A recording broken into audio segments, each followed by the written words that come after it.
you guys became cool. And I mean, Yeah. and also Salt-N-Pepa got it. Yeah. The Real Roxanne got it. What happened as you guys start to tour later on and you would run into these girls that you were dissing? I think the only people that we actually ran into later on was Salt-N-Pepa. And they snubbed us a little bit. Oh, yeah? They did. They were I'm mad? going to be totally honest. They snubbed. But I don't really think very many people heard that song. Right. Because That's what I was going to say. That was the whole gist of it in the beginning, was to have that and get noticed, but it didn't really happen. SuperSonic was the hit. Took over. And then the suggestion was to put that out. But they heard versus- it. They heard it. So that, I mean, and then as time went on, they realized these girls there's nothing personal. Yeah. They're cool girls. I mean, I even interviewed Salt I used to work at a radio station. I interviewed her for the radio station, and she's awesome. We have a lot in common. So Nice. she's dope. Nice. Okay. So you guys put together this 2-song single. Arabian Prince produces it. Mm-hmm. And I guess originally, Ruthless wasn't really off the ground yet. So originally it was released on Dream Team Records. Yes. Mhm. Which was like the hot LA label at the time. Yeah. Yes. And but I guess there were some problems with the label. No problems. No? No Because I know the problems. label started kind of No no? Okay. problems. We just were wanted by another label. Ruthless. Yes. Yep. Eric came in the door and it just changed the whole dynamics of the whole Yeah. situation. Yeah. It was just, I want your girls. And it was no hard feelings at all. It was just like a money move. Yeah, it was a transaction, basically. That was it. So, Okay. I mean, we laugh all the time because we were like, oh, we were for sale to the highest bidder. But One basically. contender. yes. So we laugh because that's basically how it went. He had Eric had a conversation with Rudy Pardee Mm-hmm. and discussed taking us over. And by the end of the day, we were on Ruthless. Right. Okay. And at the time, there was no Eazy-E album. No. There was no NWA album. No. We were basically, this is just a brand new Yes. label Up and started by Eazy-E Mhm. Correct. with Jerry Heller. Yes. Working in Eazy-E's mother garage. Yes. Studio. That In was the studio Okay. at first. Yeah. Okay. Tell me about your first meeting with Eazy-E. It was At the there at park. Rudy Pardee's house when we first met with him, and he told him he wanted us. That was like the first. Mm-hmm. Very So first. we got with him and we got with Rudy Pardee. We all sat at Rudy's house and we talked over like, how would you girls like to go with him? We was a little skeptical at first. Like Rudy was just like a father to us. It was like, we don't want to just leave like that because it was no hard feelings. It was no bad grass at all. Mhm. And then it was just like, well, he's more advanced and he's going this way and he might get you guys. So he kind of coached us into like, come on, nudged us. And then it was like, oh, okay, we'll go. Then we had to sit down at Hamburger Hamlet with with Jerry. Jerry and Eric. Wow. Yeah. And ordered all this food and showed us like just A, B, C, D, and lawyers Yeah. came in and what you guys It think about was. this, and we went for They it. basically gave us their game plan, like why they wanted us, what they wanted from us, what was our vision. I mean, the thing that I liked most is that he always let us be who we were. They didn't try to change us into anybody. They were just like, what's your vision? What do you want to do? How do you want to be portrayed? And so it was really good to have options like that at such a young age. Well, Jerry Heller had been around for a while. Yes. He had worked with rock groups and everything else Yeah. like that. Eric, not so much. No. He was, Right. He was a street pharmacist. Yeah. At the time. Right. And he needed to do something with that street pharmacist money. Right. Did you guys know him at all before or heard about him or no? No. This was brand new. hmm Okay.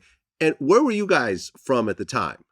Baby D and I are from Rialto, California. Okay. I was from Los Angeles. Okay. So you guys were not in Compton. You guys were No. not in that environment. You're not around the gangs and, Nope. and everything else like that. You guys were more We were the girls next door. the girls next door. Okay. So you guys signed to Ruthless. And, later on, Ruthless had their relationship to Priority, but you guys weren't on Priority. Right. You guys were on Atco, was it? Yes, Atco. which is a subdivision of Atlantic. Aha. Yeah. Okay. So how did that deal come together? Atco wanted us. They had heard about SuperSonic and Jerry and Eazy were looking for a distribution deal Right. and they wanted us first. So Jerry and Eric met with them before we were even brought to the picture. And then we finally ended up meeting with them and they signed us. and they were a new record distribution that was just starting under Atlantic, like a little subdivision of Atlantic. Right. So basically, we're WEA, Warner Electra Atlantic, and Atco was like a subdivision under that was releasing freestyle music, dance music, and we just kind of fit right into that genre. Okay, so you guys signed to Ruthless through Atco, but there's 5 girls in the group. No. Not By that time, it was just 3. Right. Okay. By the time we even got to Rudy Pardee, there was 3. 3. Aha. Yes. Okay. We got the Rudy Pardee with 2. There you go. Honestly, That's no, we right. got That the is Rudy true. Pardee That's too. right. That is Yes. true. And Yes. introduced us to Sassy. Yeah. Okay. so true. Well, You're because I right. guess the other girls felt like they should be making more money, Yes. but there's 5 people in the group. Exactly. The money is not pouring in. There's Right. no hit singles yet. It was Right. So they left for money reasons, basically? Correct. Okay. Yeah. That was a move they probably regret Oh, to this I'm day. sure. Did you ever run into them like later on in life? I as- do. Baby D is I do. friends I'm with- still with friends them. with them. Really? Yes, I am. Are they at all bitter over the situation or? Not bitter. But it's cordial. I mean, it was their decision. You Yeah. know, it was just Yeah. like, you can't be mad at something like, okay, I chose to walk away. I didn't want to be in the group no more, So we are definitely still cool. And they're probably happy because they are writers on SuperSonic. So every time they use our Oh. song for something, they get paid. Aha. Yes. So, yeah. So I'm sure that they're happy in that aspect. Okay. So you're on Ruthless. You have SuperSonic, and Arabian Prince produced it. But I guess once you guys got on Ruthless, Dre and Yella got co-production credit. Dre did, not Yella. Dre did because he actually took the whole bass line, changed it all up, changed the whole sound. Same, basic beat, but Dre put that magic touch on it and added a little more bass and just kind of rearranged and redid the whole thing. So the production credits go to Dr. Dre and Arabian Prince. Aha. What was it like being in the studio with Dre during that Oh my time? gosh. A drill sergeant. Sure. Do it again. Do it again. Do it again. I've heard He's these a stories. perfectionist, Yeah. so. Like doing one line 100 times. Oh my right? God! Yeah, And- it and just sounded cannot like tell the sound, difference. Right, it seemed like it sounded the same. It sounded the same, but it did not sound the same to him. But I will say one thing. We're so grateful that he was like that because it gave us a work ethic that's unmatched. He knew how to pull stuff out of us that we didn't know how to pull out of ourselves. So him being that dedicated to us and being that, caring about how the sound was going to be and what it was going to sound like, he wasn't just like, okay, yeah, that's fine. He's like, no, I know you can do better. So let's do it one more time. And we so appreciate that because without that push, there would have been a very different album. I didn't appreciate it so much when it was happening. It's wee hours in the morning. And I was like, seriously, you want to do it again? I have Yeah. to agree with Sassy. Like, oh, wait, I At didn't, the I time- didn't appreciate it. Yeah. But now we do. Yeah. Yes, but if I had to ask myself one more time, because in one of her songs, instead of me saying, I had to ask myself, Okay. I kept on saying, ask, and he would not go for it. You could not ask yourself. Like, you had to ask yourself. I'm like, oh, now I get it. Right. But do you know on Is It Love, you still said axe? Oh, really? Because I swear it was asked. Okay. And was Eazy rapping at all during this time? Yes. was. We'd be in the studio. That we were working on albums simultaneously. So we were working on JJ Fad album, NWA album, and Eazy-E album all at the same time. Yes. We just knew ours was going to come out first. Okay. Well, you guys re-released a single with SuperSonic being the A-side this Yes. time with Dre's production, Yes. on it as well. Yes. And it sells like 500,000 copies? Yeah. Yeah. Whatever. It was certified gold, but amazing. it eventually went platinum. Right. Mm-hmm. Hit number 33 on the Billboard charts. Yes. You guys are how old at the time? I was 15. 15. We 15? were 20. I was 15. Aha. So Baby D really, because you're Yeah, she 5 years younger yeah, than everyone the else. baby. It's baby. The real baby. Of Yeah. everybody, though. Yeah. All the tour, everybody. Yes. Everybody we toured with, I was the baby. Yes. Yeah, it actually was very much higher than 33. It was number 1 on the hot dance charts from Billboard. So, and then I think it went to number 2 or number 9 on the rap charts. I mean, it was a hell of a song. Yeah. That We song, I mean, say- I was living in the Bay at the time, and it was a hit song there. Yeah. You know, I'm sure in LA it was just going crazy. Oh, yeah. yes. Billboard was the thing. I mean, we stayed on it for a long time. 'Cause Mhm. We even I got plaques. remember With a like, bullet. I With remember, a bullet. like, waiting for the countdowns just Uh-huh. to see, are we still number one? Are we still number one? Yes. Or getting because they would send us the copy of Billboard and just rushing to look to see. It was a huge thing back then. Now everything's internet digital. That's Yeah. what I say. But yeah, it was huge. Then you guys do the music video, Yes. and that music video was all over Yo MTV Raps and Yes. everything else like that. Yeah. I mean, what was it like to be that young, to be so new to the music industry, and just being on this roller coaster, hit song, music video, Yes. and then the tours and everything else like that? It was awesome, but I don't think we really understood like how awesome it was until later because it was our first stab at it. You know how sometimes people make different songs and then it's like their fourth or fifth song that hits really big. It was our first. So I think we just thought that's how it goes. Yeah, I think at that age you're not thinking about what it means or trying to be famous or trying to have this number one record. You're just doing what you want to do and you're having fun and you're enjoying your sisters with you and enjoying the family of Ruthless. So there wasn't a goal to be quote unquote famous. We just were having a blast. I bet. Have- I bet. Having fun, spending money. Yeah. As long as we could do what we want to Man, do, we did it. man, Yes. man. Well, DJ Train, he joined later, right? After you Yes. guys joined Ruthless. Rainbow? Yes. I always found this one verse, this one line kind of interesting. You said, he may be a little light, but that's okay. Was he that much lighter skinned than everyone else? Oh, he yeah. was light. Yeah. Oh, he Even was Baby light. D, he was lighter than you? He's lighter than Yeah, Baby he was bright. darn Yeah. near transparent. It's so light, it's like red. Yeah. He was. Now he was.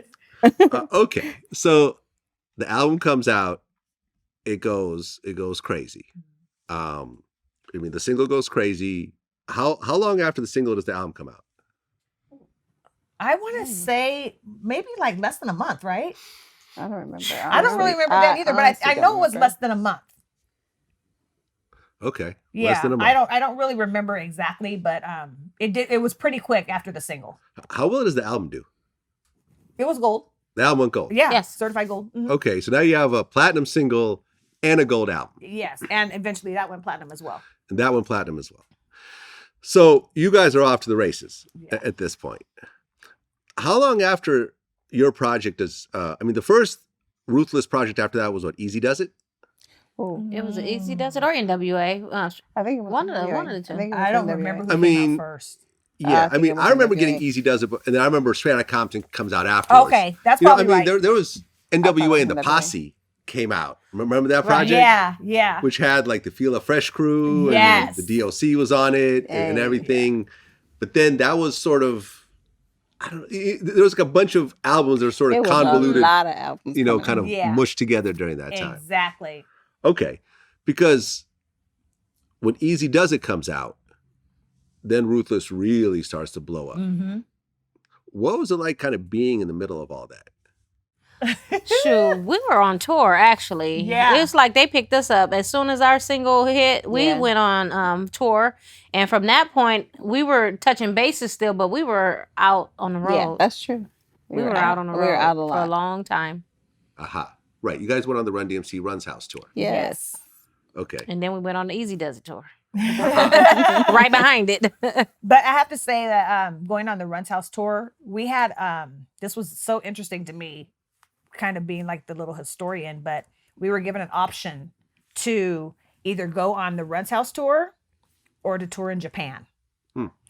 And us at our age, knowing how much we love hip hop and we knew we were going to be the only females on that tour, we were like, oh, we'll do the Runs House tour. And Japan was offering more money, but we wanted to be with our peers. So we chose the Runs House tour over the Japan tour. Nice. Nice. Well, you guys actually get nominated for a Grammy.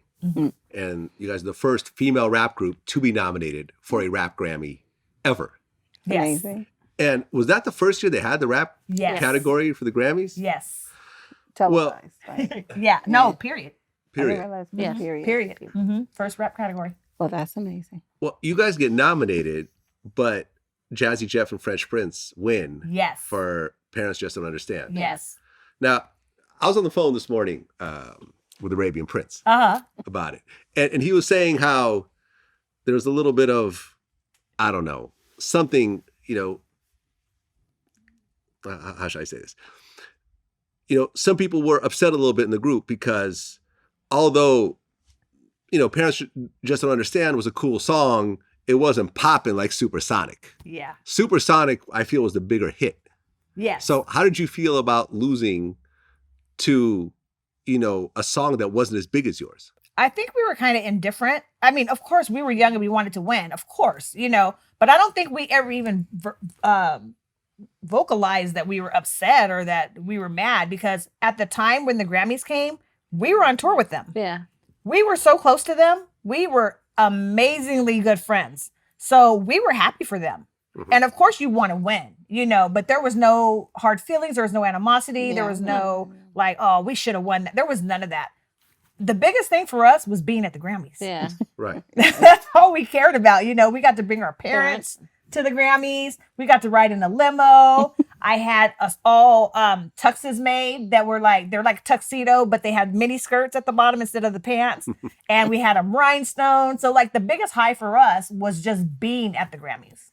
Gotcha. Well, I mean, didn't Public Enemy boycott the Grammys that year? Everybody boycotted All of them. except for us and Kool Moe Dee. Yeah. Uh-huh. Jazzy Jeff, even though they won, and the Fresh Prince, even though they won, they boycotted. They boycotted. Mm-hmm. They Really? sure did. Yeah. But like you said, I've never honestly thought their song wasn't as popular as Exactly. Supersonic, Me too. because I we never did the did so. same dates, and they Yeah. when they came on stage, Huge. people was Yeah. so we Huge. never thought Yeah. okay, well, our song was bigger. No.